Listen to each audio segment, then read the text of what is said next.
L'inspection visuelle des filtres à air n'est pas un moyen fiable de déterminer leur intervalle de remplacement. Un filtre qui paraît sale peut encore être utilisable. Par contre, un filtre qui paraît propre peut être trop restrictif. Ceci est impossible à déterminer simplement en regardant le filtre. Donc, comment détermine-t-on quand il est temps de remplacer le filtre à air? Avec les éléments standards, tels que ceux de la série PA de Baldwin, le remplacement à intervalles prédéterminés peut être le mieux adapté à votre programme de maintenance globale.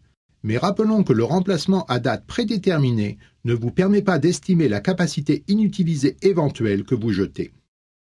C'est pourquoi les indicateurs de dépression font maintenant partie de l'équipement standard de nombreux engins.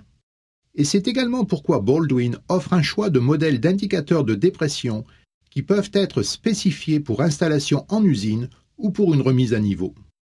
Les niveaux de restriction acceptables varient en fonction du fabricant du moteur et sont indiqués dans le manuel d'entretien.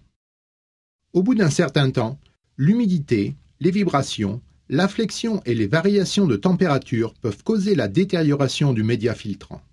C'est pourquoi Baldwin recommande que vous remplaciez votre filtre à air au moins une fois par an, quelles que soient les indications de l'indicateur de dépression.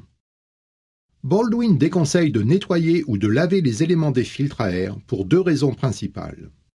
Premièrement, vous ne pouvez que partiellement nettoyer un filtre usagé et par conséquent, les intervalles de service seront de plus en plus courts. Deuxièmement, vous courez le risque d'endommager le filtre en essayant de le nettoyer.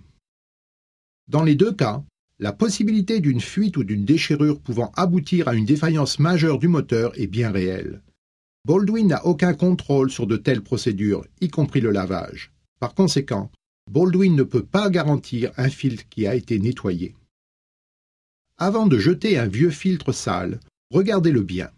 Une inspection minutieuse peut révéler des problèmes qui doivent être corrigés.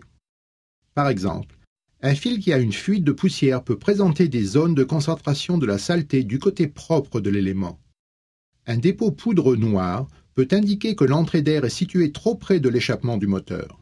Dans tous les cas, assurez-vous que le problème est corrigé avant de remettre le véhicule en service. Et souvenez-vous que le service technique de Baldwin est toujours disponible pour vous aider à déterminer la source des problèmes que vous pouvez avoir avec la maintenance de vos filtres à air.